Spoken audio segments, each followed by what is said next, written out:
9 Caerwijk. ¿Qué tamaño tiene la isla de Caerwijk?, preguntó Catibrie a Deudermont. Había pasado otra semana de travesía sin que hubiera novedad. Otra semana de vacío, de soledad, aunque la goleta iba repleta de tripulantes, y había pocos sitios en los que uno no estuviera a la vista de los demás. Esa era una característica del océano abierto, que nunca se estaba físicamente solo, y, no obstante, todo el mundo parecía estar aislado. Catibrie y Drist habían pasado muchas horas juntos en cubierta, callados, y mirando al horizonte, cada uno perdido en sus propios pensamientos, ensimismados en el oleaje del manto azul del agua. Juntos, pero, sin embargo, muy solos. «Unos cuantos kilómetros cuadrados», respondió el capitán con expresión ausente, como si la respuesta hubiera sido un acto reflejo. «¿Y piensas encontrarla?». En la voz de la mujer había un inconfundible tono de tensión que atrajo la mirada perezosa de Drist, así como la de Deudermont. «Bueno, encontramos los islotes de la gaviota», le recordó el elfo oscuro a la joven, intentando levantarle el ánimo, aunque él, también, empezaba a tener ese timbre de irritación en la voz. «Y no son mucho más grandes». «Va, las conoce todo el mundo», replicó Catibrie. «Una travesía en línea recta hacia el oeste». «Sabemos dónde estamos, y a dónde tenemos que ir», insistió Deudermont. «Tenemos el mapa, y no navegamos a ciegas». Catibrie miró por encima del hombro, y dirigió una ojeada ceñuda a Duncan, el que les había proporcionado el mapa, y que en estos momentos estaba trabajando de firme, restregando la cubierta de popa. La expresión desabrida de la joven fue respuesta suficiente al comentario de Deudermont, dejando claro al capitán lo poco fiable que consideraba dicho mapa. «Y los hechiceros tienen nuevos ojos que ven a lo lejos», añadió Deudermont. Catibrie no podía negar esto último, pero se preguntó hasta qué punto eran fiables esos ojos. Arcle y Robillard habían capturado algunas aves en los islotes de la gaviota, y aseguraban que podían comunicarse con ellas a través de la magia. Las gaviotas los ayudarían, manifestaron los dos hechiceros, y todos los días las dejaban volar libremente, ordenándoles que volvieran a informar lo que hubieran descubierto. Catibrie no tenía en mucho a los hechiceros, y, a decir verdad, de las 10 aves capturadas solo 2 habían regresado al Duende del Mar. La joven suponía que las aves habían vuelto hasta los islotes de la gaviota, probablemente riéndose de los chiflados magos todo el camino. «El mapa es todo cuanto hemos tenido desde que partimos de Mintarn», dijo Drist con voz queda, intentando borrar los temores y la ira que tan claramente se reflejaban en el bonito y tostado rostro de la joven. Comprendía a Catibrie, porque compartía las mismas ideas negativas. Todos sabían las probabilidades, y, hasta el momento, el viaje no había sido tan malo. Al menos, no tanto como podía haberlo sido. Llevaban varias semanas de travesía, y la mayoría de ese tiempo lo habían pasado en pleno océano. Sin embargo, no habían perdido ni un solo hombre de la tripulación, y sus reservas de provisiones, aunque bajas, seguían siendo suficientes. Esto último era gracias a Arcle y a Guenhwyvar, pensó Drist con una sonrisa, pues el mago y la pantera habían limpiado la bodega del barco de su plaga de ratas poco después de haber salido de Puerta de Wen. Aún así, a despecho de la certidumbre de que el viaje marchaba bien, y según lo previsto, Drist no podía evitar las repentinas oleadas de ira que surgían en su interior. Se daba cuenta de que ello estaba relacionado con el océano, el aburrimiento y la soledad. Al Drow le encantaba navegar, deslizarse sobre las olas, pero tanto tiempo en pleno océano, tanto tiempo contemplando el vacío más inmenso que podía encontrarse en el mundo entero, le crispaba los nervios. Catibrie se marchó, rezongando para sí. Drist miró a Deudermont, y la sonrisa del avesado capitán alivió en gran medida su preocupación. «Lo he visto con anterioridad», le dijo Deudermont con voz reposada. «¿Se tranquilizará en cuanto tengamos Caerwijk a la vista, o tan pronto como decidamos dar media vuelta?» «¿Harías eso?», preguntó Drist. «¿Abandonarías, olvidando las palabras del doppelganger?». Deudermont estuvo un buen rato meditando sobre esto.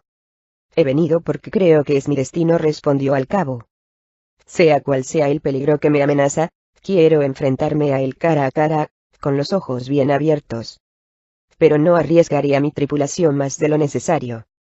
Si nuestras reservas de provisiones menguan tanto que ya no resulta seguro proseguir, daremos media vuelta. ¿Y qué pasa con el doppelganger?, inquirió Drist. Mis enemigos me encontraron una vez, así que podrán hacerlo de nuevo, contestó Deudermont despreocupadamente. En verdad, este hombre era una roca para Drist y para toda la tripulación, algo sólido a lo que agarrarse en un mar de soledad. Y los estaremos esperando, le aseguró el Drow. Resultó que la espera, al menos para llegar a Caerhun, no fue larga. Menos de una hora después de la conversación, Arkle Arpet salió del camarote de Deudermont dando palmas de alegría. Deudermont fue a su encuentro, seguido de cerca por una docena de nerviosos marineros. Drist, en su habitual puesto en el bauprés, se aproximó por la batayola hacia el puente para observar a los reunidos. Enseguida se dio cuenta de lo que pasaba, y alzó la vista hacia la atalaya, donde se encontraba Catibrie, que observaba fijamente lo que sucedía en cubierta. «Oh, qué ave tan estupenda es mi Regie», dijo, sonriente, Arkle. «¿Regie?», preguntaron Deudermont y otros que había cerca. «Es el diminutivo de Reweld, un gran mago. Consiguió un cruce de rana con caballo, una hazaña nada fácil. La llamamos saltacharcas. O era saltarríos. O puede que», Arkle dijo Deudermont con tono seco, cortando la cháchara incongruente del mago. «Oh, claro», balbuceó Arkle. «Sí, sí, ¿dónde estaba?» «Así, os hablaba de Reweld. ¡Qué hombre tan genial! Un buen hombre. Luchó valerosamente en el Valle del Guardián, según cuentan los relatos. Hubo una vez que, Arkle». En la voz de Deudermont no había ahora una sutil coacción, sino abierta hostilidad. «¿Qué?», repuso el mago inocentemente. «La maldita gaviota», bramó Deudermont. «¿Qué has descubierto?» «Así», contestó Arkle, dando palmadas otra vez. «El ave, la gaviota Regie». «Sí, sí, un animal estupendo. El de vuelo más rápido de todos los que cogimos». «Arkle», gritaron al unísono un coro de voces. «Hemos encontrado una isla», se oyó responder detrás del abochornado Arpet. Robillard salió a cubierta con aspecto algo aburrido. La gaviota volvió hoy parloteando acerca de una isla. Al frente y a babor, y no muy lejos. «¿Cómo es de grande?», preguntó Deudermont. Robillard se encogió de hombros, y soltó una risita. «Todas las islas son grandes vistas con los ojos de una gaviota», respondió. «Podría tratarse de un islote, o podría ser un continente. O incluso puede que una ballena», intervino Arkle. No importaba. Si la gaviota había divisado una isla más adelante, donde el mapa indicaba que tenía que encontrarse Caerhun, entonces debía de ser Caerhun. «Tú y Duncan», le dijo el capitán a Robillard, haciendo un gesto para que lo siguieran hasta el timón. «Llevadnos allí». Y Regie, añadió Arkle alegremente, señalando a la gaviota, que se había posado en la misma punta del palo mayor, justo encima de la cabeza de Catibrie. Drist vio que se estaba cosiendo un problema, considerando la posición del ave, el mal humor de la mujer, y el hecho de que ésta llevaba su arco en el hombro. No obstante, por fortuna, la gaviota voló hasta Arkle, acudiendo a su llamada, sin dejar tras de sí ningún regalito. De no ser por la gaviota, el duende del mar habría pasado de largo Caerhun, a menos de 1 kilómetro, sin haberla avistado siquiera. La isla era circular, semejante a un cono bajo, y tenía solo unos cuantos cientos de metros de diámetro. Estaba envuelta en una perpetua neblina azulada que parecía una ola más en el océano desde una distancia corta. A medida que la goleta se aproximaba a esa niebla, deslizándose silenciosamente a media vela, el viento se tornó más frío y dio la impresión de que el sol era menos sólido. Dieron una vuelta a la isla, pero no encontraron ningún punto que ofreciera un fácil atraque. De nuevo cada uno en su puesto, Deudermont relevó a Duncan al timón y, dirigiendo al duende del mar directamente hacia Caerhun, se internó poco a poco en la neblina. «Un viento fantasmal», comentó Duncan con nerviosismo, estremecido por un repentino escalofrío. «Es un lugar embrujado, te lo digo yo». El hombrecillo se tiraba de la oreja con fuerza, deseando de pronto haber desembarcado en Puerta de Wen. La otra oreja de Duncan empezó a recibir tirones, pero no de su propia mano. el hombrecillo se volvió, y se encontró frente a frente con Drizzt Do'Urden. No se diferenciaban mucho en estatura, y su constitución era muy semejante, aunque la musculatura del drow estaba más desarrollada, pero en ese momento al pobre Duncan le pareció mucho más alto, y mucho más imponente. Un viento fantas, empezó a repetir el hombrecillo, pero Drizzt le puso un dedo en los labios para hacerlo callar. Duncan se apoyó pesadamente en la batayola, y guardó silencio. Deudermont ordenó arriar más las velas, y dejó que la goleta se deslizara lentamente a la deriva. La niebla se hizo más densa a su alrededor, y algo en la forma en que el barco se movía, algo en el modo en que fluía el agua bajo ellos, le dijo al capitán que estuviera alerta. Llamó a Catibrie, pero la joven no podía ayudarlo, ya que estaba aún más envuelta en la cegadora neblina que el propio capitán. Deudermont hizo un gesto a Drizzt con la cabeza, y el drow se apresuró a situarse en la punta del baupés, en cuclillas, para vigilar su derrotero. Al cabo de un momento el elfo oscuro divisó algo, y sus ojos se abrieron de par en par. Un grueso palo sobresalía del agua, apenas 50 metros más adelante. Drizzt lo observó con curiosidad un instante, y entonces reconoció lo que era realmente la parte superior del mástil de un barco. «Detened la nave», gritó. Robillard inició su conjuro antes de que Deudermont accediera a hacer caso de la advertencia. El hechicero lanzó su energía directamente delante del duende del mar, y provocó una gran ola que frenó el impulso de la goleta. Las velas fueron arriadas completamente, y se echó el ancla, que cayó al agua con un chapoteo que pareció resonar ominosamente en la cubierta durante varios segundos. «¿Qué profundidad hay?», preguntó Deudermont a los marineros que habían soltado el ancla, cuya cadena iba marcada a intervalos de manera que les permitía calcular la profundidad cuando la echaban. 30 metros, respondió uno de ellos al cabo de un momento. Drizzt se reunió con el capitán en el timón. «Un arrecife, creo», dijo el drow, explicando su aviso de parar. «Hay un barco hundido a menos de 2 esloras de la goleta, al frente. Está completamente sumergido salvo la punta del mástil, pero completamente recto. Algo hizo que se hundiera con gran rapidez». «¿La quilla arrancada?», sin duda razonó Robillard. «Calculo que estamos a unos cientos de metros de la playa», dijo Deudermont mientras escudriñaba intensamente a través de la neblina. Miró hacia la popa, donde el duende del mar llevaba 2 pequeños botes de remos, colgados uno a cada lado de la cubierta posterior. «Podríamos dar otra vuelta alrededor de la isla», comentó Robillard al comprender el rumbo que llevaba el pensamiento del capitán. «Quizás encontremos un lugar con calado suficiente». «No pienso arriesgar mi barco», contestó Deudermont. «Desembarcaremos utilizando los botes», decidió. Miró a un grupo de marineros que estaban cerca. «Votad uno», ordenó. 20 minutos después, Deudermont, Drizzt, Catibrie, los 2 hechiceros, William Micanti, y un reacio y aterrado Duncan, se alejaban del duende del mar en el bote de remos, cuya regala, al ir tan abarrotado de gente, apenas asomaba un palmo por encima de la oscura agua. El capitán había dado instrucciones específicas a los que se quedaban en la goleta. Tenían que zarpar y salir de la niebla 1 millar de metros, y esperar su regreso. Si no habían vuelto al caer la noche, el duende del mar tenía que alejarse de la isla, y hacer una última aproximación a Caerwich a mediodía del día siguiente. Después de eso, si el bote no había aparecido, tenía que partir de vuelta a casa. Los 7 ocupantes de la barca se fueron alejando del duende del mar, con Duncan y William a los remos, y Catibrie escudriñando en la proa, pendiente de ver surgir un arrecife en cualquier momento. Más atrás, Drizzt iba arrodillado al lado de Deudermont, preparado para señalar el mástil que había divisado. Pero no lo encontró. «No hay ningún arrecife», dijo Catibrie desde delante. «Hay un buen calado, bastante profundo según mi opinión». Volvió la cabeza para mirar a Drizzt, y sobre todo a Deudermont. «Podrías haber llevado la goleta hasta la misma condenada playa», aseguró.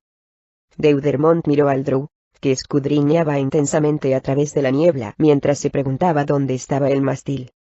Se disponía a repetir que lo había visto, cuando el bote se sacudió de repente al raspar el fondo en las afiladas rocas de un arrecife.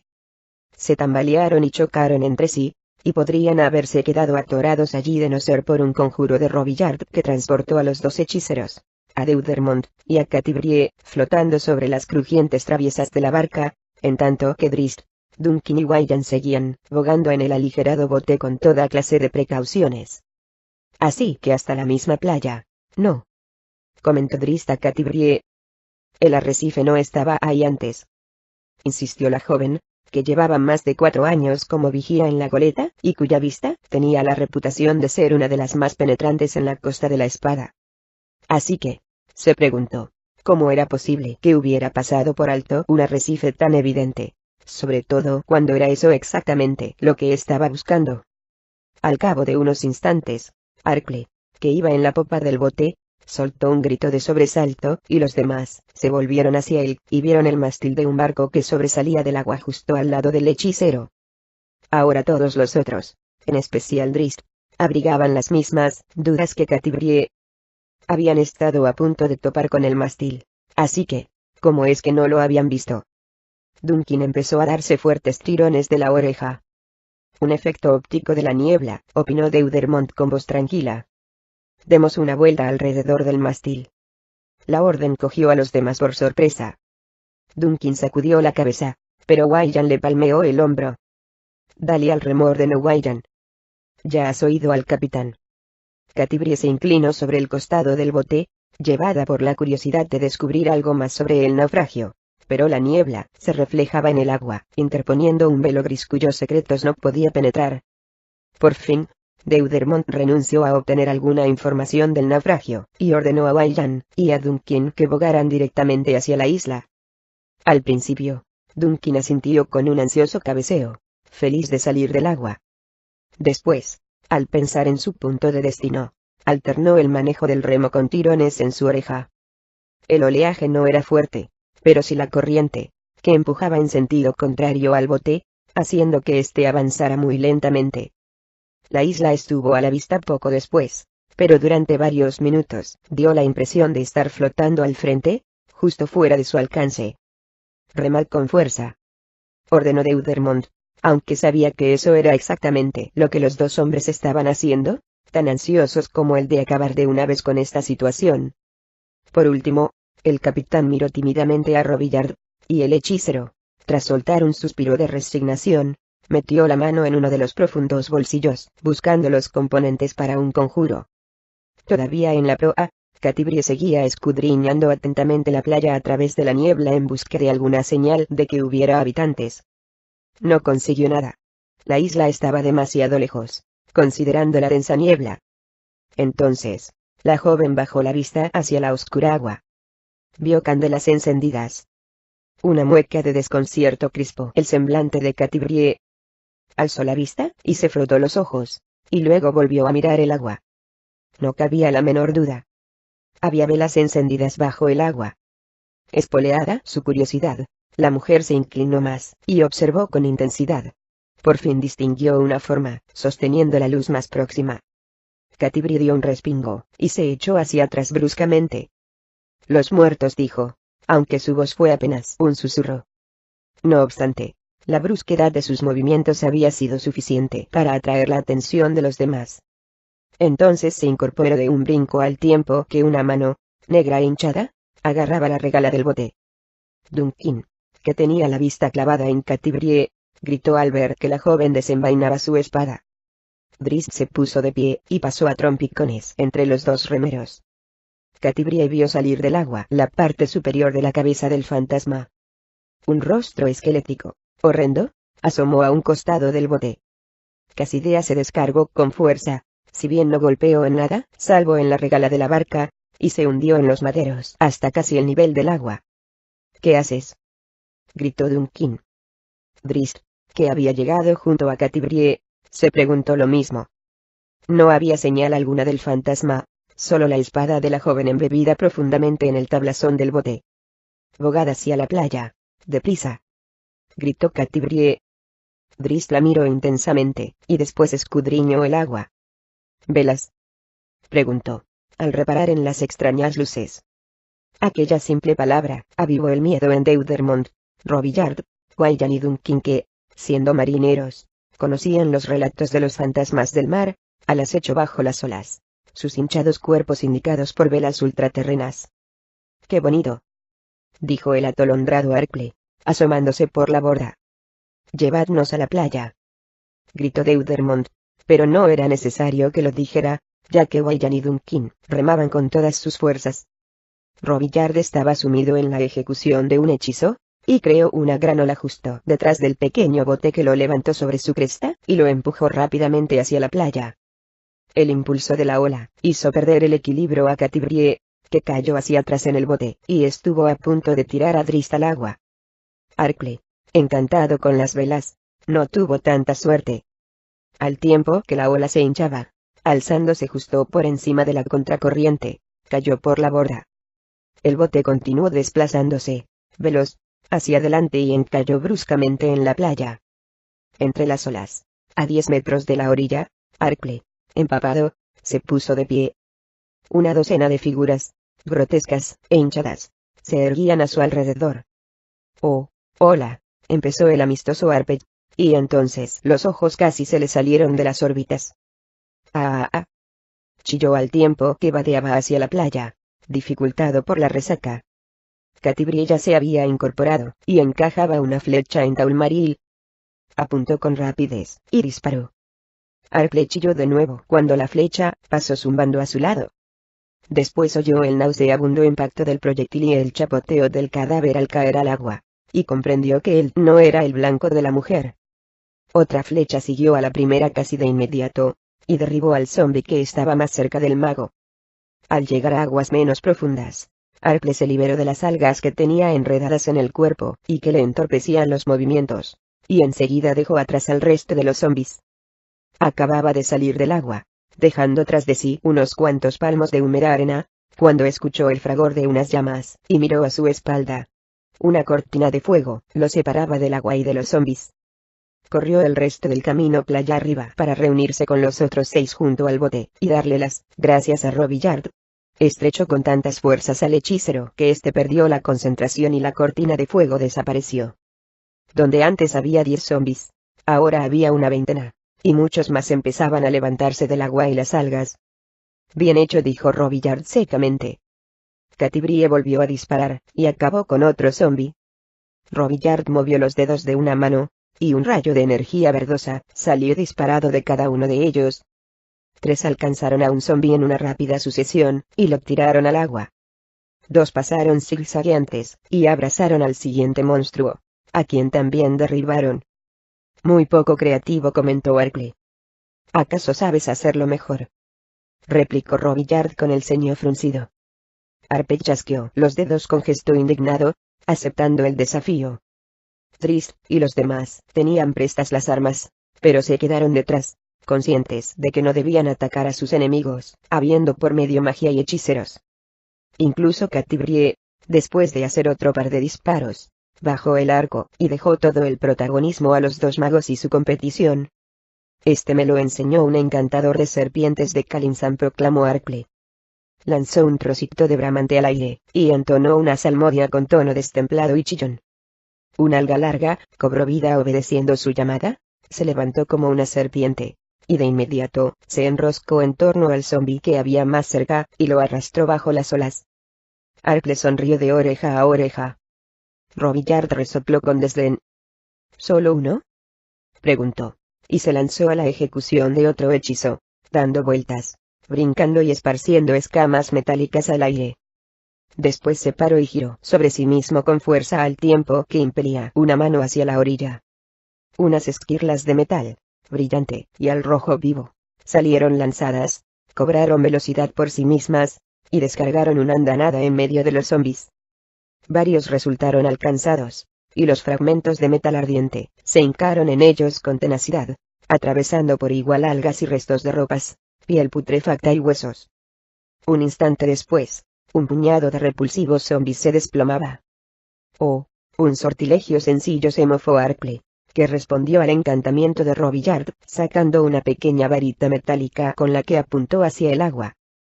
Segundos después, un rayo salía disparado, se descargaba en las olas, y se expandía en un círculo que abarcó a muchos monstruos.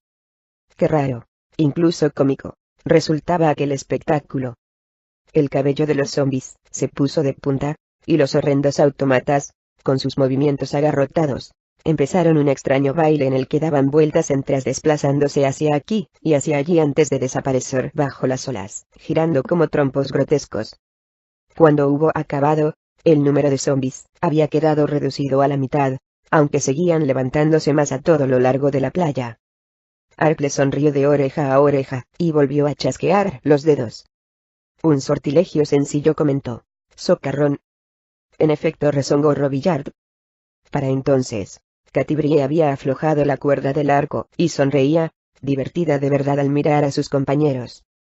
Incluso Duncan, tan aterrado hacía apenas unos minutos, parecía estar a punto de soltar la carcajada con el espectáculo de los dos magos competidores. Deudermont se alegraba de veras y a la pareja de hechiceros, pues había temido que la aparición de tan horribles enemigos hubiera quitado el ánimo al grupo para proseguir la búsqueda. Era el turno de Robillard, que enfocó toda su atención en un único zombi, el cual había salido del agua y remontaba la playa con sus andares embarados. Esta vez no utilizó componentes materiales, y se limitó a entonar suavemente una salmodia al tiempo que realizaba unos movimientos específicos con los brazos. De su dedo extendido, salió un chorro de fuego que alcanzó al desdichado monstruo, y lo envolvió en llamas. Fue un despliegue impresionante que consumió completamente a la criatura en unos pocos segundos. Robillard, profundamente concentrado, movió el chorro de fuego, y abrazó a un segundo zombi. El calcinador dijo, cuando terminó el hechizo. Un vestigio de los trabajos de Aganazar. Aganazar era un ilusionista de 3 al cuarto. Resopló Arkley con desdén, y Robillard lo miró ceñudo. Arpech buscó en un bolsillo, y sacó varios componentes. Un dardo, explicó, alzando el objeto. Ruibarbo molido, y el estómago de una sierpe. Melf. Exclamó Robillard alegremente. En efecto, Melf, repitió Arpech. Ese sí que era un buen hechicero. Lo conozco, dijo Robillard. Arkley tartamudeó e interrumpió el conjuro iniciado. ¿Qué edad tienes? Preguntó. Me refiero a que conozco su trabajo, aclaró Robillard. Dijo Arkley, que reanudó el conjuro. Para demostrar que era verdad su afirmación, Robillard buscó en su bolsillo, y sacó un puñado de cuentas que olían a trementina de pino. Arkley captó el aroma, pero casi no le prestó atención, ya que para entonces, estaba entonando las últimas runas de su propio conjuro. El dardo salió zumbando de la mano de Arkley, y fue a hincarse en el estómago de uno de los zombis más próximos. De inmediato empezó a soltar ácido, y, abriéndole un agujero que iba aumentando de tamaño progresivamente, atravesó a la criatura. El zombi se aferró la herida fútilmente, y se dobló sobre sí mismo, como si tuviera intención de mirar a través de sí mismo. Entonces se desplomó. Un Melf, proclamó Arpech, pero enmudeció cuando volvió la mirada hacia Robillard, y vio diminutos meteoros que salían, disparados de la mano del otro hechicero, y hacían estallar pequeñas bolas de fuego entre las filas de los zombis. Un Melf mejor, admitió Arkley. Basta de tonterías, intervino el capitán Deudermont. Solo tenemos que marcharnos de la playa corriendo. Dudo que nos persigan. Su voz se fue apagando poco a poco al darse cuenta de que ninguno de los dos magos le prestaba la menor atención. No estamos en el barco, se limitó a replicar Robillard, indignado. Luego se volvió hacia Arkley. Admites la derrota. Pero si esto solo acaba de empezar, declaró el tosudo Arpech. Ambos hechiceros se lanzaron a ejecutar conjuros de los más poderosos de sus amplios repertorios. Robillard sacó un pequeño cubo y una pala, en tanto que Arkley hacía otro tanto con un guante de piel de serpiente y una uña muy larga y pintada. Robillard fue el primero en realizar el suyo, que causó una repentina y violenta excavación justo a los pies de los zombis que estaban más cerca. La arena saltó al aire desenfrenadamente, y los monstruos se precipitaron en el hoyo, perdiéndose de vista. Robillard varió el ángulo, y musitó una palabra. Empezó a hacerse otro gran agujero, no muy lejos del anterior. Excavación, le susurró Arkley, entre salmodia y salmodia. ¿Y a Bigby? ¿Lo conoces?, repuso Arpech. Robillard palideció a despecho de su impresionante exhibición. Por supuesto, que conocía a Bigby. Era uno de los hechiceros más poderosos y formidables de todos los tiempos, de todo el universo. El encantamiento de Arklay empezó con una gigantesca mano incorpórea. Era transparente, y flotaba sobre la playa, en la zona cercana al primer hoyo de Robillard. Este miró fijamente la mano. 3 de los dedos estaban extendidos, apuntando al agujero, pero el central estaba doblado, y sujeto con el pulgar. He mejorado un Bigby, se jactó Arpey. Un zombi deambulaba entre la mano gigantesca y el agujero. ¡Guau!, ordenó el mago, y el dedo corazón se soltó del pulgar con fuerza, y dio en la cabeza del zombi, al que lanzó de carambola al agujero. Arklay dirigió una sonrisa engreída a Robillard. Comillas angulares derechas, las canicas de Bigby, explicó. Volvió a enfocar su mente en la mano, que se movió a voluntad del mago, deslizándose a lo largo de la playa, y haciendo guau con los zombis donde quiera que los tuviera a tiro. Robillard no sabía si clamar de rabia o soltar la carcajada.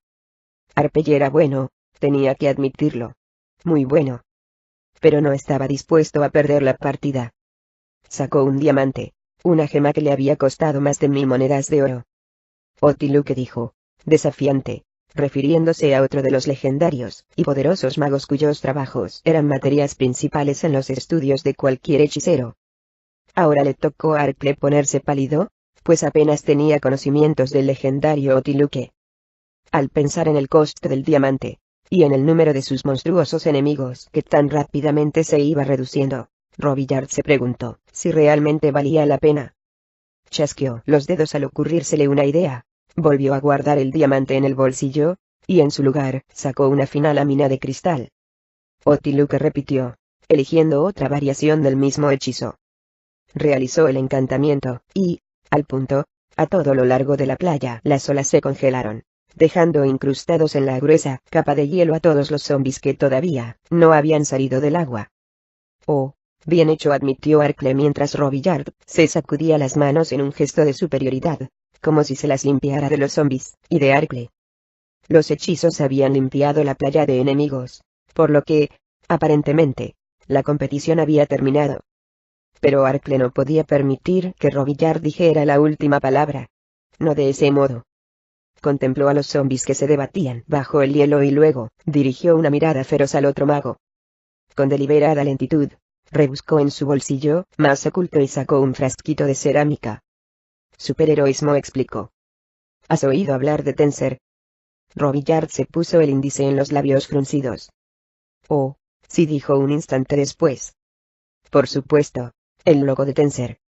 Los ojos de Robillard se abrieron de par en par al considerar las consecuencias. El conjuro más famoso de Tenser era el que transformaba a un hechicero en guerrero durante un corto espacio de tiempo. En un guerrero enardecido e impetuoso. Comillas angulares derechas, el Tenserno. Chilló mientras se abalanzaba sobre Arklay y derribaba al mago antes de que tuviera tiempo de quitar el tapón del frasquito de pociones. Ayudadme, suplicó Robillard, y los demás estuvieron junto a los dos magos en un instante. La competición había terminado. Cuando todos se hubieron tranquilizado, Deudermont anunció que era hora de marcharse de la playa. Drist hizo un gesto a Catibrie y se puso a la cabeza del grupo, más que dispuesto a emprender la marcha. La mujer no lo siguió de inmediato. Estaba demasiado absorta en el reanudado, y ahora amistoso, intercambio entre los hechiceros. Sobre todo observaba a Robillard, que parecía mucho más animado y alegre. La joven pensó que quizás Arklay había tenido un efecto positivo en el carácter del hombre. Oh, qué bien funcionó ese hechizo de excavación con mi variante del Bigby, oyó decir a Arklay. Tienes que enseñármelo. Mi primo, Viderdo, es un hombre lobo, y tiene la costumbre de enterrar todo en el jardín. Ya sabes, huesos, varitas, ese tipo de cosas. El conjuro de excavación me ayudaría a recuperar. Catibrie sacudió la cabeza y corrió a reunirse con Drist. No obstante, se frenó en seco al volver la vista hacia el bote. Dunky Mástil Alto estaba sentado en la barca varada, sacudiendo la cabeza atrás y adelante. Catibrie hizo una seña a los demás y todos regresaron junto al hombre. Quiero volver al barco, dijo Dunkin ásperamente. Uno de los hechiceros puede mandarme allí. Mientras hablaba, el hombrecillo se aferraba a la regala con tanta fuerza que tenía los nudillos de ambas manos blancos. Anda, ven, le dijo Drist. Duncan no hizo el menor movimiento. Se te ha dado la oportunidad de presenciar lo que muy pocos hombres han visto, añadió el vigilante. Al tiempo que hablaba, el Drow sacó la figurilla de la pantera y la puso en la arena. Sabes más sobre Kaeruit que cualquiera de los que estamos en el Duende del Mar. Necesitamos tus conocimientos, arguyó Deudermond. Casi no sé nada, replicó Duncan. Pero sigue siendo más que lo que sabe cualquier otro, insistió el capitán. Tendrás una recompensa por tu ayuda, prosiguió Drizzt, y los ojos de Duncan relucieron durante un instante, hasta que el Drow explicó a qué se refería con la palabra recompensa. ¿Quién sabe qué aventura podremos encontrar aquí?, dijo Drizzt con excitación. ¿Quién sabe qué secretos podremos desvelar? ¿Aventura?, preguntó Duncan con incredulidad mientras miraba la carnicería a lo largo de la playa, y a los zombies todavía congelados en el agua. Recompensa, repitió con una risita nerviosa. Más bien un castigo, aunque no os he hecho nada malo a ninguno de vosotros. Estamos aquí para resolver un misterio, insistió Drizzt, como si tal cosa fuera suficiente para picar la curiosidad del hombre. Para acumular experiencia y conocimientos. Para vivir mientras descubrimos los secretos del mundo que nos rodea. ¿Y quién quiere descubrir nada?, replicó Duncan bruscamente, dejando chafado al Drow y desestimando su grandilocuente disertación. William Mykanti, inspirado por las palabras de Drizzt, estaba harto del quejicoso hombrecillo. El joven marinero se acercó al costado del bote varado, soltó las manos de Duncan a la fuerza y arrastró al hombre a la arena. Yo podría haber hecho eso con mucho más estilo, replicó Robillard secamente. Y también Tenser, intervino Arklay. Tenser no, insistió Robillard. No. No, reiteró Robillard, en un tono aún más firme. Arklay gimoteó un poco, pero no dijo nada. Ahorraos vuestra magia, les dijo William con firmeza. Todavía podemos necesitarla. Ahora le llegó a Duncan el turno de gimotear. Cuando todo esto haya acabado, tendrás una aventura para contar con la que conseguirás que todos los marineros que hagan escala en Mintarn abran los ojos como platos, dijo Drizzt al hombrecillo. Aquello pareció tranquilizar un poco a Duncan, hasta que Catibrie añadió. Si es que sobrevives. El Drow y el capitán lanzaron una mirada ceñuda a la joven, pero ella se limitó a sonreír inocentemente, y luego se alejó. Se lo contaré a su señoría, amenazó Duncan, pero ya nadie le prestaba atención. Drizzt invocó a Genuibar, y, cuando la pantera apareció en la playa, los 7 aventureros se reunieron alrededor de Deudermond. El capitán trazó un burdo mapa de la isla en la arena, puso una X en el punto donde estaba la playa, y otra fuera del dibujo de la isla, marcando la posición del Duende del Mar. ¿Alguna idea?, preguntó luego, dirigiéndose en particular a Duncan. He oído hablar a algunos de la bruja de la cueva doliente, comentó el hombrecillo con timidez. Es posible que haya cuevas a lo largo de la costa, razonó Catibrie. O aquí arriba. Apuntó con el dedo el burdo mapa dibujado por Deudermond, señalando la única elevación que había, el cono bajo que comprendía la mayor parte de Kaeruit. Deberíamos explorar tierra adentro antes de volver al mar, sugirió Deudermond, y ninguno de ellos tuvo que seguir su mirada hacia los congelados zombies para recordar los peligros existentes a lo largo de la costa de Kaeruit. Así pues, emprendieron camino hacia el interior de la isla, a través de una increíblemente densa maraña de arbustos y enormes helechos. Nada más dejar a su espalda el espacio abierto de la playa, se encontraron inmersos en un cúmulo de sonidos. Los silbidos de aves exóticas, y roncos aullidos que ninguno de ellos había oído hasta entonces. Drizzt y Genuibar se adelantaron por los flancos, y desaparecieron en la maleza, sin hacer el menor ruido. Duncan gimió al verlos marchar, sin gustarle que el grupo se hubiera reducido. Catibrie se rió de él, con lo que se ganó una mirada ceñuda del hombrecillo, que se habría sentido más tranquilo de saber que la seguridad del grupo era mucho mayor con el Drow y el felino, desplazándose a sus lados. Exploraron durante más de una hora, y después hicieron un alto en un pequeño claro, a mitad de camino del promontorio cónico. Drizzt envió a Genuibar para que siguiera sola, imaginando que el felino podría cubrir más terreno en el rato del breve descanso que el que ellos serían capaces de recorrer durante el resto del día. Descenderemos por el otro lado del cono, y después nos dirigiremos hacia el sur, rodeando la isla hasta llegar a la playa donde está el bote, explicó Deudermont. Luego subiremos otra vez al cono, descenderemos, y haremos lo mismo, pero en dirección norte. Podríamos haber pasado junto a la cueva, sin haberla visto siquiera, rezongó Robillard. Todos sabían que el mago tenía razón, por lo densa y oscura que era la maleza. Además, la niebla no había aclarado lo más mínimo. Bueno, quizá nuestros dos magos podrían ser de utilidad en eso, señaló Deudermont sarcásticamente, ya que tan dispuestos han estado a malgastar sus hechizos para demostrar algo. Había enemigos, protestó Arcle. Yo podría haberme ocupado de ellos con mi arco, dijo Catibrie. ¿Y malgastar flechas?, replicó Arcle, creyendo que la había pillado con su lógica. Por supuesto, como todos los demás sabían, la aljaba de Catibrie estaba sometida a un poderoso encantamiento. Nunca me quedo sin flechas, repuso la joven, y Arcle volvió a sentarse, cabizbajo. Entonces Drist puso fin al asunto bruscamente al levantarse con rapidez y lanzar una mirada escrutadora a la jungla. Su mano fue hacia la bolsita donde guardaba la figurilla de Onice.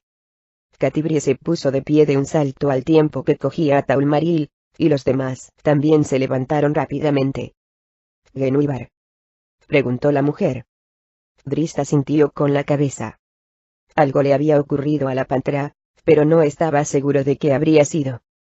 Siguiendo una corazonada, sacó la figurilla, la puso en el suelo, y volvió a llamar a la pantera. Al cabo de un instante, surgió la niebla gris que después cobró consistencia hasta que Genuibar apareció, caminando alrededor del drow con nerviosismo. —¿Es que hay dos? —preguntó Duncan. —Es la misma, explicó Catibrie. Algo envió a Gen de regreso a su plano, ¿no? Drist hizo un gesto de asentimiento, y miró a Deudermont. Algo que Genuibar podría encontrar otra vez, razonó. Reanudaron la marcha a través de la maleza de inmediato, guiados por Genuibar. A no mucho tardar, llegaban a las vertientes septentrionales del cono, y detrás de una cortina de espeso musgo colgante encontraron una oscura abertura. Drist hizo un gesto a Genuibar, pero la pantera no entró. El drow miró al felino con curiosidad. —Yo me vuelvo al bote —anunció Duncan. Dio un paso, pero Robillard, harto de la necedad del hombrecillo, sacó una varita y la apuntó justo entre los ojos de Duncan. El hechicero no pronunció una sola palabra. No le hizo falta. Duncan dio media vuelta hacia la cueva. Drist se agachó al lado de la pantera. Genuibar no podía entrar en la cueva, y el drow no tenía ni idea de por qué. Sabía que la pantera no tenía miedo. Habría algún encantamiento en el lugar que se lo impedía. Satisfecho con esa explicación, Drist desenvainó Centella, que emitía su acostumbrado fulgor azul, e hizo un gesto a sus amigos, para que esperaran. Se deslizó entre la cortina de musgo, aguardó un instante a que sus ojos se acostumbraran a la oscuridad, y después siguió adelante. La luz de Centella se apagó.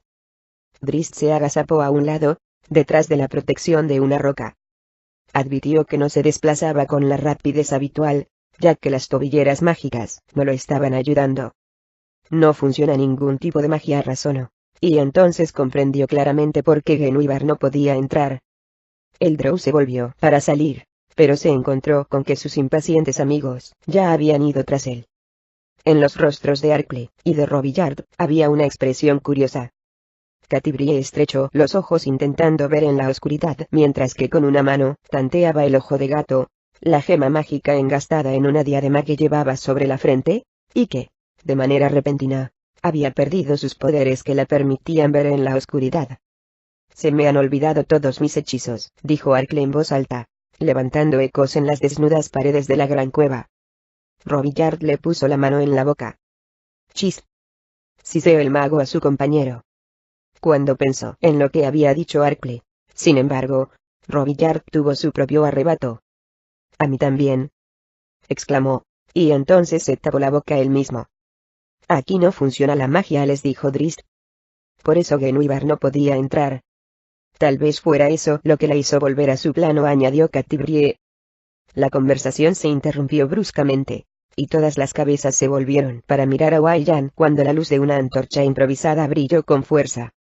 —No pienso entrar en un sitio oscuro sin luz —explicó el joven marinero, que sostenía en alto las ramas prendidas que había atado juntas. Ninguno de ellos hizo la menor objeción. Aunque apenas se habían adentrado unos cuantos pasos en la cueva, casi no llegaba la claridad de la entrada, y sus sentidos les advertían que se encontraban en un sitio que no era pequeño. Notaban que la cueva era profunda y fría. Parecía como si la pegajosa humedad del aire de la isla se hubiera quedado fuera. Al avanzar un poco más, la luz de la antorcha les descubrió que sus sentidos no los habían engañado. La cueva tenía forma ovalada, y era grande, quizás unos 30 metros en la zona más larga. El piso era irregular, con varios niveles, y del techo colgaban estalactitas gigantescas. Drizzt estaba a punto de sugerir una exploración cuando una voz cascada rompió el silencio.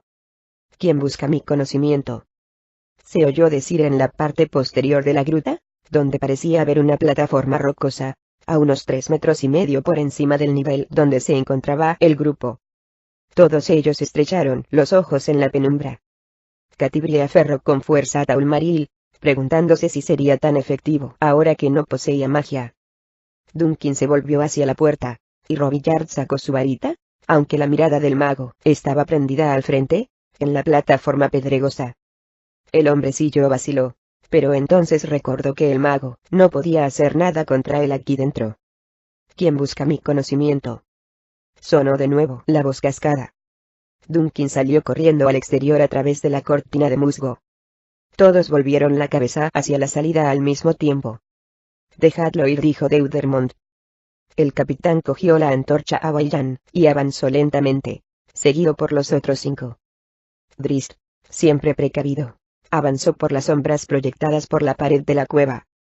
La pregunta se oyó una tercera vez, en tono ensayado, como si la bruja estuviera acostumbrada a las visitas de marineros. Entonces se dejó ver, moviéndose entre unos peñascos rodados. Era muy vieja, vestía una ajada túnica negra, y se apoyaba pesadamente en un bastón corto y pulido. Tenía abierta la boca, parecía que respiraba entre jadeos de manera que dejaba a la vista un único diente amarillento. Sus ojos no parpadeaban, e incluso desde lejos se apreciaba que estaban opacos. ¿Quién está dispuesto a soportar el peso del conocimiento?, preguntó. Mantenía la cabeza ladeada hacia donde se encontraban los 5, y entonces soltó una risa cascada. Deudermont levantó la mano e hizo un gesto para que los demás se detuvieran. Después se adelantó intrépidamente. Yo lo estoy, anunció. Soy Deudermont, del Duende del Mar, y vengo a Caerwick, atrás. Gritó la bruja con tanta firmeza que el capitán retrocedió un paso antes de darse cuenta de lo que hacía.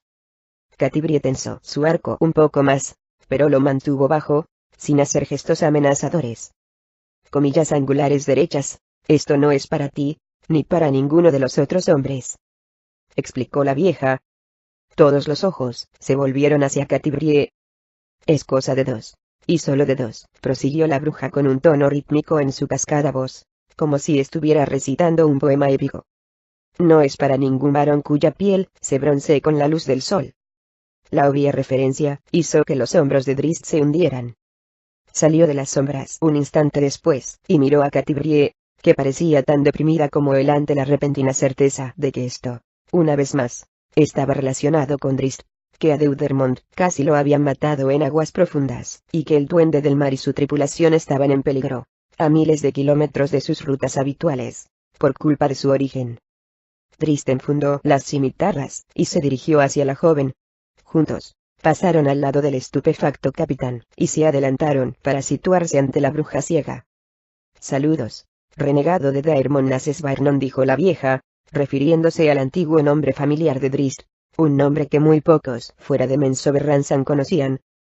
Y a ti, hija de un enano, que arrojaste una de las lanzas más poderosas. La última frase cogió desprevenidos a los 2, y los desconcertó durante un momento, hasta que comprendieron a qué se refería. La bruja debía de estar hablando de la estalactita que Catti-brie había hecho caer, la gran lanza que atravesó la bóveda de la capilla de la casa Wainre. Entonces, todo esto era a causa de ellos 2, del pasado de Drizzt, de los enemigos que creían haber dejado atrás. La bruja ciega les hizo una seña para que se acercaran más, y, armándose de valor, ellos lo hicieron hasta detenerse a menos de 3 metros de la mujer. También estaban varios palmos por debajo de ella, algo que hacía a la vieja alguien que sabía lo que no debería saber aún más impresionante. La bruja se irguió cuanto pudo, haciendo un esfuerzo evidente para enderezar sus hundidos hombros y alinear sus ciegos ojos directamente con los de Drizzt Do'Urden. Entonces recitó, en voz queda y rápida, el verso que Errtu le había enseñado. No sigue un rumbo casual, sino estableció, tras los pasos del padre para siempre perdido. El traidor Ayod es ahora buscado por aquel que más lo ha odiado. La caída de una casa, la de una lanza, atraviesa el orgullo de la reina araña. Y para Drizzt Do'Urden una espina clavada será en su corazón, bajo la capa. Un reto, renegado, semilla de renegado. No podrás resistirte a este dorado anillo. Inténtalo, pero solo cuando hayas liberado de su odio enconado a la bestia del abismo. Entregado a Jodit y por ella cedido, para que recorras el más oscuro camino. En poder está de tu implacable enemigo, y te es ofrecido, para que caigas vencido. Busca pues, Drizzt Do'Urden, aquel que te odia más. De tu primer hogar un amigo, y, también, un gran rival. Con un fantasma temido allí te encontrarás, que a los lazos del amor y la sed de lucha atado está. La vieja bruja se detuvo súbitamente. Sus ciegos ojos se mantuvieron fijos un instante más, y su cuerpo permaneció perfectamente inmóvil, como si recitar los versos hubiera agotado toda su energía. Después retrocedió y desapareció entre las piedras. Drizzt, sin apenas reparar en ella, se quedó paralizado, con los hombros repentinamente hundidos. La conclusión lógica, por muy insólita que pudiera parecer, lo había dejado sin fuerzas. Entregado a Jotmusito, desalentado, y solo fue capaz de pronunciar otra palabra. Saknafein.